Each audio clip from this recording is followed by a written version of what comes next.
You're listening to the Get Off My Soapbox podcast. Thank you for tuning in. We want to make the world a better place and share life-educated opinions and have discussions on various topics. Welcome your host. He is a jack of all trades, master of none, and always wants to know, how's your integrity today? Mad Morgan! It's Wednesday night, folks, and hey, welcome to another week, another Wednesday episode of Get Off My Soapbox. Hey, I am your host, Mad Morgan. Welcome to episode 3 on this August 17th of 2022. And, well, we're going to start the night off right on this hump day, this Wednesday, with our big show of Get Off My Soapbox. But hey, what I'd like you to do is check out our website at GetOffMySoapbox.com. More information on this show and, of course, our daily, Monday to Friday, daily short format podcast of Soapbox Daily. Check that out. It's about 3 to 5 minutes, sometimes a little longer, and we discuss topics of the day. Very short, sweet, to the point. We try to cover it as much as we can within a 5-minute period, roughly. So feel free to check that out. And today we are going to discuss political, environmental, and social climates. It's important. It is. And I like to tackle the out of the box. I like to tackle the big topics when it comes to Wednesdays. And of course, to get off my soapbox. And a little more freelance, not so much research. I like to give you the plain talk, the everyday language, because when I start doing research on a lot of these topics and I read articles and educated papers and all this stuff, you start reading all this stuff and you're like, your eyes glaze over. It's all techno mumbo jumbo. Hey, I want to sound smart. I want to sound intelligent. I want to talk over your head so you don't understand it. And it's really frustrating when they do that, because how is the everyday person, the common day folk, supposed to understand this kind of mumbo jumbo, everything else? It's frustrating, because it's no wonder we're not getting any further along, because people don't understand this, so they don't know what they're supposed to do, and they don't understand how A plus B equals C and how this over here connects to this over here. Yeah, it's no wonder why there's no action being made and nothing's getting done when it comes to the climates. And specifically, a lot of what we're talking about today, political, environmental, and social climates, is all around climate change and the state of the planet and the state of the world when it comes to what's happening. As you know, if you do listen to my daily and any of my shows, I always ask you, hey, how is your integrity today? Because integrity, and to put it simply, is doing the right thing when no one else is watching. For all of us to have to watch each other, to hold each other accountable for our actions, is part of what the problem is, because we don't have enough time in a day. We don't have enough energy to constantly watch each other. If everybody has their own integrity and does it because things are the right thing to do, then there's no need to babysit everybody. There's no need to watch everybody. Just do the right thing. It's a moral, common sense, logical factor when it comes to doing the right thing. Moralistically, if it's wrong, don't do it. Throwing trash on the ground, don't do it. Like COVID, I saw that a lot. Masks being thrown in parking lots and rubber gloves, latex gloves, and all this stuff, garbage all over the place. And I'm sitting there going, how does somebody live with themselves at the end of the day to just throw trash like it's nothing, like it has no effect? Like cigarette butts out the window. Two drivers doing that. How do you live with yourself at the end of the day that you can do this kind of stuff and not realize that to you it might seem insignificant and such a little thing, but it has a major impact? It does. That little thing, just like everything, adds up. There's 8 billion people. Think about how many people are doing that. And that little thing becomes a mountain. This is what people are not realizing. It becomes a mountain. If you change your ways, then hey, it alleviates the problem. But this is the thing that people fail to understand. To them, they look at the little things and they figure it's just a little thing. No, it's not just a little thing. The little thing snowballs. It adds up because you're doing it and you're doing it and you're doing it and that person over there is doing it. But it's not only the negative that we have to look at, it's also the positive. So let's flip it around. Like, I can sit here and criticize all the people that are litter bugs, are completely socially irresponsible, are complete douchebags when it comes to the way they interact in the world. You know, those tailgating assholes, the litter bugs, the people that feel they're entitled. I could sit here and pick on all these complete assholes that make life difficult for the majority of of the rest of us on a daily basis, and I could pick on all of them. Sure I can. I could name 1,000,001 things that I see on a regular basis that these assholes can't look beyond themselves to realize their impact on everybody else. I can look at all the bad things, but no, I'm going to look at the good things. The good things being is that, hey, you know, little things I mentioned that are bad, like cigarette butts and garbage and, you know, all this stuff that is just socially irresponsible. What about if we do the good things? Okay.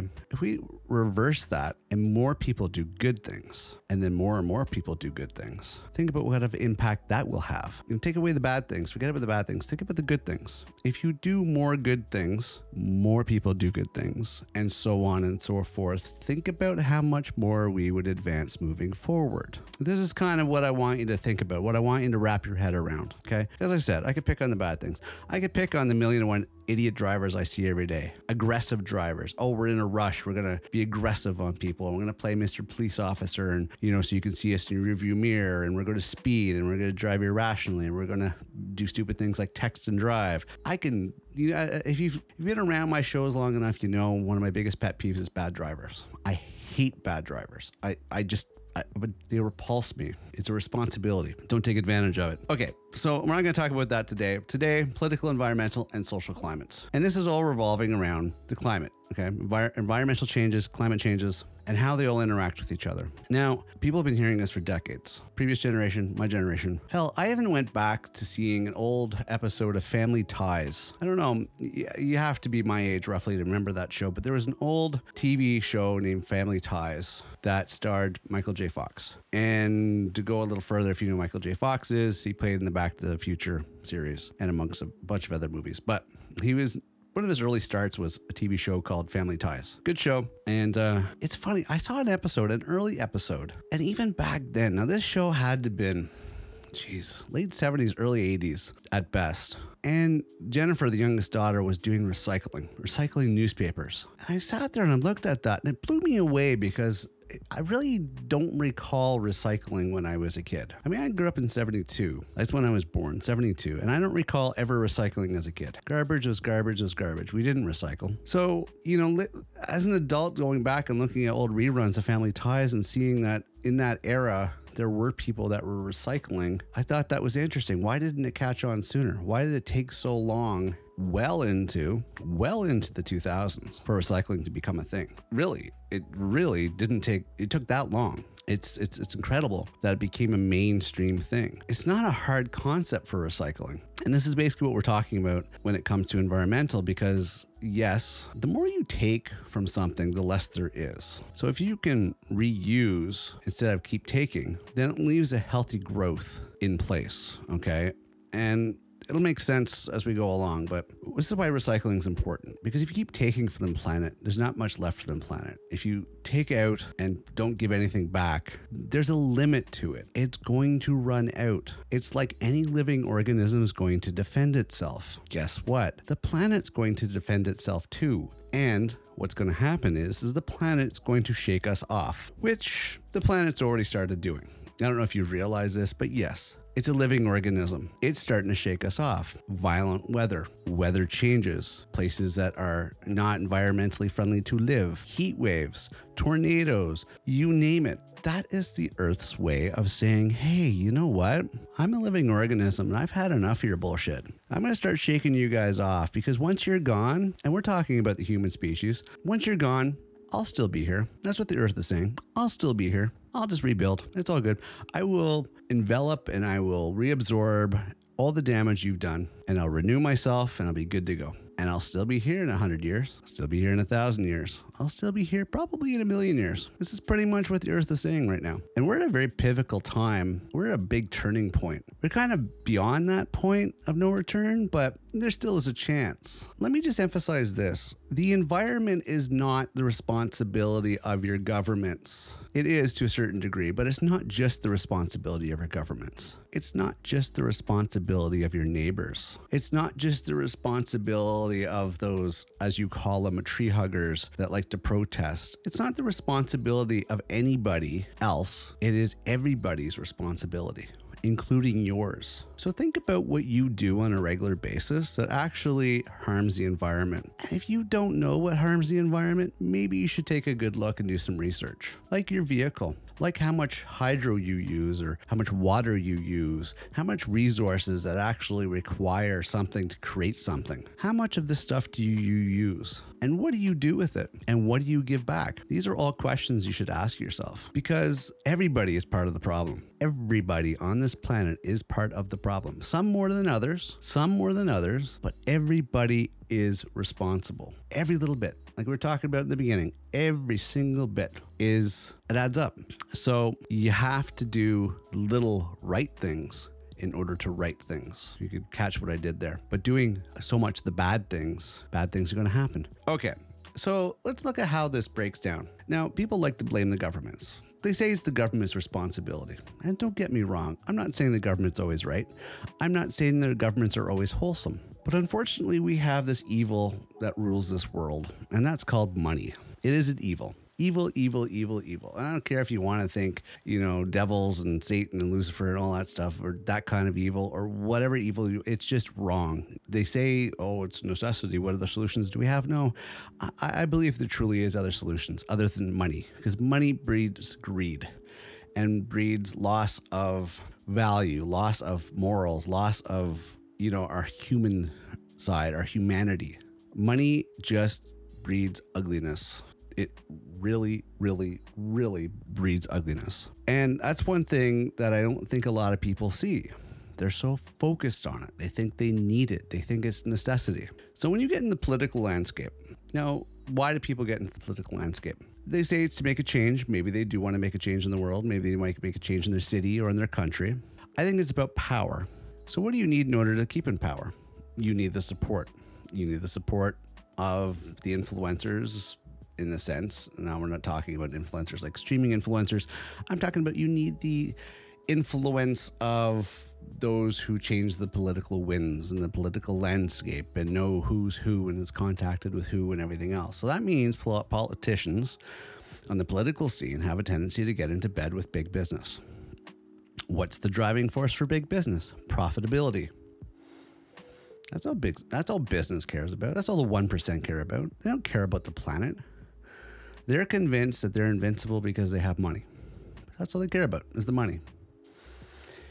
So when you have a wholesome politician, and believe it or not, there is wholesome politicians. When you have a wholesome politician that comes into power that tries to make a positive change, that truly cares about making changes in the world in affecting climate change, and they try to pass something, and they try to get something, put it through as a law or whatever to make it stick. So make it so people, this is what has to be done. We're going to save the planet. This is going to make a big difference in the climate change and the environment. Let's do this. So really great plan, but here's the problem. On the political landscape, what happens is that gets to, the big business, the 1%, the rich, greedy bastards that seem to run everything.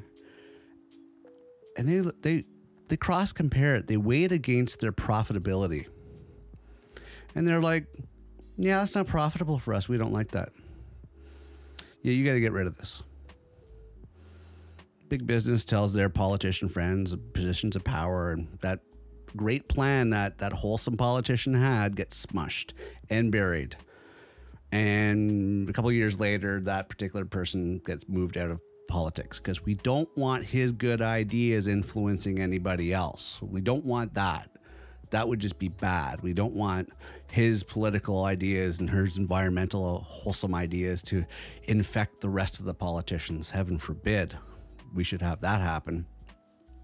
So big business uses their influence because the politicians, the greedy politicians, the toxic politicians don't want to lose their power or position or big paychecks or whatever the case may be. So they're going to do what the big business wants. They're going to do, all that. Now, some of you might say, yeah, Matt Morgan, you and your tinfoil hat and your conspiracy theories. It's not conspiracy theory. Look at conspiracy theories, and it's just an excuse for very toxic environments and very, I don't know, underhanded people to make you look like a fool for actually speaking more of the truth than, they want you to know. So there might be some truth to some of these conspiracy theories, something you might want to keep in the back of your mind just to think about. Okay, so we removed that politician. The 1% didn't like it. The rich, greedy bastard, big corporations didn't like that idea because that's too much of an impact on their bottom line profits. Forget about it. That's pretty much the political scene in a nutshell. And politicians will make some bullshit excuse about the fact that, oh, yeah, we can't implement that plan and we don't have the resources for it. We don't have, the infrastructure to do that. It will take too long. It'll cost too much money. That is 100% BS. Anything is possible. Anything is possible. Because when it comes down to survivability of a planet, of a species, of your own existence, what difference does money make? If you're not here, if you don't exist, if the planet swallows you up and shakes you off, what difference does it make if you have billions or trillions of dollars? You're not going to be alive. Nobody else is going to be alive to serve you. So what does it matter if you have money? You won't be here to enjoy it. And this is my biggest argument. And this is what I say to those rich, greedy 1%, big business.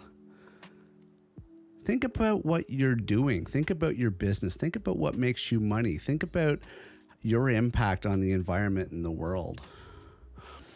And you can use all the excuses like, oh, I won't be here. I'm going to enjoy it while I can. I'll die before that happens. Bullshit. It's on the doorstep right now. It's creeping up real quick. It's coming up your driveway, my friend. It's about to ring your doorbell and smack you upside the head. Like Publishers Clearinghouse and say, hey, guess what? Ed McMahon says you won $1 million. That's how close environmental change is. And environmental crisis is. So when you look at that, yeah, the politicians and big business are into bed together. If it's not profitable, we're not going to do it. And if I ever read another article about even my own country, which is supposed to be so wholesome and everything else, like Canada, when I hear that we've shipped our garbage over to third world countries, wow. Why would a, quote unquote, first world type nation or country and whatever do you want to call it, ship stuff? We have the resources to recycle stuff. We have the resources to deal with waste. But you cannot tell me that we cannot do recycling with anything that we make. Because doesn't it really take what is created to make itself? Think about that for 1 second. Can you not use plastic to make plastic? Can you not use rubber to make rubber? Can you not break down paper to make paper? See, this is the thing that gets me, and it's the biggest thing. I don't care what excuses you give me. You don't have to take from the planet anymore. There's no reason. There's enough recycle stuff out there. There's enough garbage out there. Buried garbage from when we used to do landfills, and probably still do landfills. There is enough resources and valuable materials that could be used to have a constant revolving door of materials to make more stuff without taking from the planet. But you know what the problem is? It's not profitable. It's not profitable, folks. We're sorry. It's going to cost too much. It's not profitable. Screw saving the planet. Screw saving our lives. We don't care about the environmental impact. We're going to keep digging and we're going to get the fresh stuff to make fresh new stuff. So if half the country burns down because of wildfires, because of, the increase in heat waves, if the coasts get flooded and the polar caps get melted and we flood, maybe the floods will put out the flames. I mean, all these excuses. But at the end of the day, it's not profitable. If you're not alive, what does it matter? Forget about profit. This is the thing that bugs me about money. It's like, forget about ideals, forget about morals, forget about what's right, forget about what we need to do. I'm sorry, it's not profitable. It is profitable. It's called saving your life. It's called saving your planet. It's called saving a species. Don't tell me it's not frickin' profitable. Okay? Because in the long run, it is profitable. You have better life, better health. You save species. You save environments. You save societies. You save countries. Because other than the political BS and maneuvering that goes on there for profitability for big business and the environmental impact of not actually investing into recycling. So what if you take a loss? The government should suck up the loss and go, oh, okay, you have a method of recycling that works great. If you're worried about paying your workers, we'll pay them for you. As long as your methods are effective and it's getting stuff recycled and it's less of an environmental impact, for great numbers, awesome. We don't care if it costs money. We'll give you money because that's what we should be doing. Forget about profitability because you know what their excuse is? You know what their method is? Ship it off to another third world country. Yeah, just dump it on a third world country. We'll just ship it somewhere, bury it. Really? And how is that? It's just shifting the blame. That's just shifting the problem. Instead of dealing with the problem, you're just shifting it somewhere else. And then that goes to our third point of social climates. So think about this. You don't deal with your own garbage and your own recycling and your own, environmental impact in your own place where you live, your own country. You ship it off somewhere else. So then those environmental areas, those societies, third world countries, whatever the case may be, are impacted by it. Their environment, their agriculture, everything else. They can't grow food. It's dirty. There's health concerns. The whole area, it becomes unlivable. No drinking water. You know what happens? And this has been going back thousands of years, if not millions. You know what happens when any species, not just humans, you know what happens when any species cannot find enough resources and food and everything else to survive? They migrate. They go elsewhere. They travel. So think about that for 1 second. If you keep shifting the problem from your backyard to somebody else's backyard, and their backyard becomes unlivable, guess where these people are going? That's right. They're coming to your backyard. That's exactly it. So those people in those poorer countries, you don't think much of because to them, they're just disposable and you put your garbage there as well. So they're disposable.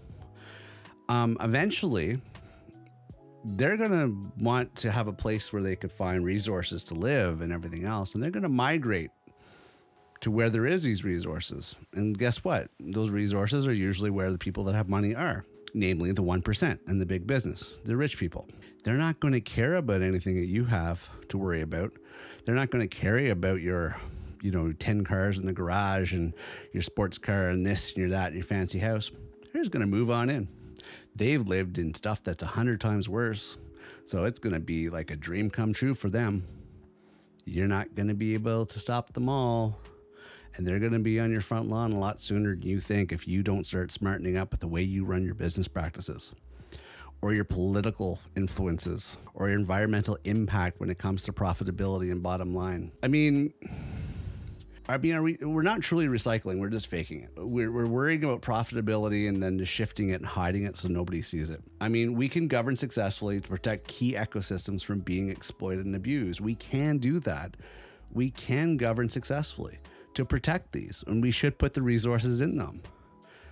People are always looking at trees. Look at the sea, look at the water, look at the oceans. Those are the places you should be focusing on because that actually produces a lot more of what the planet needs. Climate change can reasonably be expected to increase the frequency and intensity of a variety of politically disruptive environmental events, slowly at first, but then more quickly. It is a reality. It might seem slow. It might seem manageable now. Snowball, though, it's going to get bigger. It's going to get badder. It's going to get a lot more destructive. I mean, during the coming decade, there'll be certain climate-related events that will produce consequences that exceed the capacity of affected societies or global systems to manage. And these will definitely have global security implications. Not just security as in the somebody's jumping your fence to get to your house or whatever. We're talking security in the sense of safety, or providing resources, providing any sort of law enforcement, providing any sort of social structure. Because everybody's going to be crazy, hairy, carry, all worried about this, that, and everything else. And it's going to be survival of the fittest. There's not going to be enough to go around because there's no place to grow food because we've destroyed the planet. We've destroyed the fields. We've destroyed the places that create the food. And that's the thing. It's going to become such a point that there's nothing we could do about it. We have to get all places in the world to adapt to fight against climate change. Work at reducing emissions, stopping their effects, diminishing future consequences. We have to think about these kind of things. We have to think long term, but in the short term, we have to make some major changes quickly because we're going to have some tragic consequences and it's going to come quick. We've seen some small little things, especially this year. Heat waves, not good. Otherwise, we're going to have a huge level of migration. You're going to see more of it in the years to come. I mean, other than protecting key ecosystems, we have to restore them. I mean, protect them, yeah, because Galapagos Islands, I hope I'm pronouncing it right, but they've had poacher fishermen out there poaching stuff. Protected species are being poached for profitability. Again, the evil of money, okay? The respect for nature is fundamental. Governments must protect ecosystems key to fight against climate change, like rivers and wetlands and oceans and forests and, mangroves absorb large quantities of carbon, slowing the warming.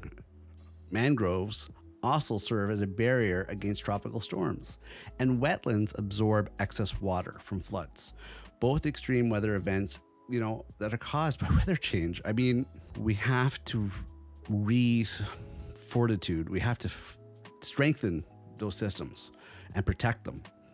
That's a key thing at this point. And then, support small agriculture producers. Forget about the big business. Forget about the big production line companies. Support the small guys because the big ones are looking for profitability and yield and how much can we produce and pesticides and all this crap because they're large producers. The small ones do things on a natural basis usually. Wholesome, organic, none of this chemical crap. Green energy, very important thing too. What the stupidest thing I heard was that we're giving until 2030 for car manufacturers. That's the date that they can stop selling gas-powered cars. Really? You're going to wait till 2030? 2030. That's 8 years away from now. You know how much damage can be done in 8 years? Do you know how much damage has been done in the past 10 years? No. The buck stops now. Cut that by 5 years, 2025, 3 years to go. That's it. No more. But no. Big business, big oil, big oil that does all this crazy stuff. I mean, hell, big oil's got so much money they made themselves royal, That's just absolutely insane. But it's stupid. It's big business. It's bad business, in my opinion. But think about green energy, wind power, solar. There's a whole bunch of, thermoelectric and hydroelectric energies. And there's a whole bunch of other type of energies that are natural that don't take from the planet. It's just using what the planet already provides. So, we should think about those and use those more. Ban the oil, ban anything that's going to cause any sort of harmful effects to the environment. I mean, combat short-lived climate pollutants, look those up. We're talking these pollutants include black carbon, like soot, methane, ozone, and hydrofluorocarbons. This is stuff that we should be getting. I can't believe we're not getting rid of those. Remember when the styrofoam cups were a thing that you couldn't burn styrofoam cups? It was bad because of the ozone layer. but they found out there's a lot more to it. Folks, this is what we got to do. I mean, if your politicians aren't going to listen, then hit their supporters, which is the big business. Hit the big business, the 1%. Hit the rich. Hit the rich, which are influencing and smushing these environmental methods that could actually save the planet. Boycott these businesses. Hey, they're hurting right now anyways. They can't find employees. Hurt them even more. No, I'm not talking to the small mom and pop. I'm talking about the big businesses that only care about the bottom line and don't care about the world, don't care about the planet, and don't care really about what happens to everybody else, as long as whoever's at the top of the pyramid makes their profit, gets their bonuses, gets to afford that new jet, in the next term. It's pathetic when you start thinking money is more valuable than life. That is just so sad. And how those people live with themselves, I have no idea. And yeah, I'm afraid to say it. I hope they burn in hell if there is a hell. One day, when that day comes for them, I hope that they have eternal damnation for being greedy, selfish, self-serving, putting their own comfort and luxuries and silver spoons up their asses before the world and the planet and the species. That's how it's going to be remembered. Can you imagine thousands of years or hundreds of thousands of years, another, species from another planet comes to Earth and looks through everything and goes, so over here we have greedy bastards who killed off the rest of the planet because they cared about this paper little sheets with printed pictures and numbers on them. Pretty sad when you think about it, right? So boycott the big businesses. Stop using plastic. Start looking into green energies. Do you need a big pickup truck? No, you don't need a big pickup truck, because half those idiots don't use it for anything more than just be bullies on the street anyways. But you're using up diesel, you're using up gas. If you don't need it for what you do for a living, then reconsider your priorities. Environmentally, hey, recycling's important. Recycle. And guess what? When you put litter on the ground, that doesn't help the environment, because if it doesn't get taken care of properly, it ends up in the actual green belt. It ends up in the forests. It ends up hurting the environment. Pick up your trash, people. It's not somebody else's job. Put your trash where it belongs. So stop feeling entitled. And think about environmental things. Recycle. Be smart about recycling. Rinse out stuff. Learn what it means to recycle. And hey, in your environment, in your area, your city, your town, look into how they recycle and if they recycle and what the conditions they recycle. Put pressure on local politicians and local recycling plants so they could do more. That's important. Do that, because if we don't get on this, people, we're just going to end up killing ourselves, and we'll have nobody else to blame but ourselves. Encourage your friends, your family, people you know. Spread the message that climate change, look out the window. This is not something that is a fairy tale. This is something that's happening. This is something that's going on. And you got to get behind it. Even if you are still doing it, if you are doing it and you already have been doing it, encourage more people to do it. Educate more people to do it. Pressure your politicians. Pressure the big business. Pressure. As a people, as the regular working class Joes, come on, Joes and Jills, we should be the ones that are dictating what goes on with the world, in our societies, in our countries, in our communities. We have to take charge of this. We have to make the small changes in order to take care of the big change. Otherwise, you know what? Our days are numbered. We're screwed. And I'm sorry, I've always been a fighter all my life. I'm not going to go out like that. Because when it comes down to it, eventually there will be inhabitable places to live. And those inhabitable places that we keep sending our garbage because we're not taking care of our responsibility, because, we're like first world countries and they're third world countries, they're going to move into our backyards. And just like it's going to be inevitable. So they went from environments that were uninhabitable. They moved to our environments that can't be habitated. Like there's not enough resources. Then there's not enough resources in our areas. Our resources become exhausted, and then we run out of planet. We run out of places to run to. And when there's no more places to run to, if the planet hasn't swallowed us up by then, burned us out, or flooded us, or shook us off, we just gotta kiss our asses goodbye. And I'm sorry, I don't want to go out like that. You have to start taking climate change seriously. Start with some of the steps I've given you and get on it. Yes, even Mr. and Mrs. Entitled, who you think your shit don't stink and that, you're better than everybody else. Even you, Mr. and Mrs. Moneybags. It's your responsibility too, and your little charity benefits don't cut it. You got to do more than that, okay? I don't want to hear a lot of talk, because I see a lot of people doing a lot of talk, and a lot less actions, and actions speak louder than words. Okay, wow. Thank you for listening to my rant tonight on this one. Because I'm very passionate about this. I see what's going on, and I try to present it to you in an everyday. I try to absorb a lot of stuff that I've researched and came across. And as I said, a lot of it's technical mumbo jumbo over everybody's heads, and I want to explain it to you in a simple way. It is not something I just dream up. It's reality, my friends. Media, big business, politicians, all of them are going to try to spin a story the way that they want. Not saying they're all wrong, but everybody has an agenda. And unfortunately, in the short term, some people are just so short-sighted that they don't see the long-term effect of global change and environmental change and the climate crisis. They're only seeing the profitability. They're only seeing how much money am I lining my pockets with? Do I get to buy that brand new sports car? Do I get to live luxury in the luxurious environment I'm used to? That's the thing. They don't think about the big picture. And that's short-sighted on their part. Don't be that short-sighted individual that's naive and ignorant. Don't be that person. Be the better person. Have integrity. And like I've always said, be the change the world needs. We need it, folks. It's 2022. Shit's going to hit the fan in the next 5 years. We have to get on it today. Think about climate change. Do some research. Don't just stick with one article because everybody's going to swing things a different way. Be the change the world needs.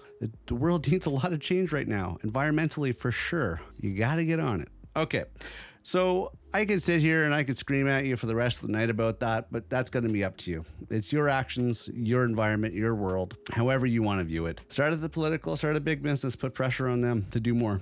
Tell them it's not about money, it's about lives. Because, we keep taking from the environment, the environmental climate, we keep hurting it, and it can't recover. It doesn't have the resources to stabilize itself. We're going to pay for it. And socially, we're going to pay for it in a lot of ways. We're going to have a whole bunch of new neighbors. We're going to have a political unrest. We're going to have society's going to be unrest. We're going to have much more crime, much more anarchy and law breaking. We already see enough of that on the escalation, on the rise. And we don't need that. Let's have a peaceful, fair, good world.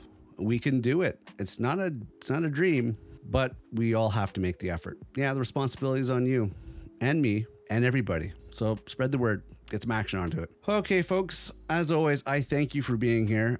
I know we're over our minimum of our 30 minutes that, I always tell you I'd give you. But I tell you, I've been at this a while and I am just so pumped right now. I'm hoping that some of this has got a few of you thinking. I really do what we discussed today. I hope a lot of it has got a few of you thinking about things and how it all ties together. Political and big business, it's true. It goes hand in hand. And if we keep taking from the environment, it's going to hit us across the board and it's going to come home. Don't think we're invincible because we're in North America. If you're listening from North America, if you're elsewhere, well, it all depends on how stable your society is and how the weather is on the outside and what's going on. But either way, your change in your part of the world is going to affect the rest of the world too, not just your immediate world.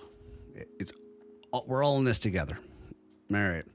So please check out GetOffMySoapbox.com for more information on this show of Get Off My Soapbox, as well as my daily podcast of Soapbox Daily. Also, please, I'd love to hear your feedback on Twitter.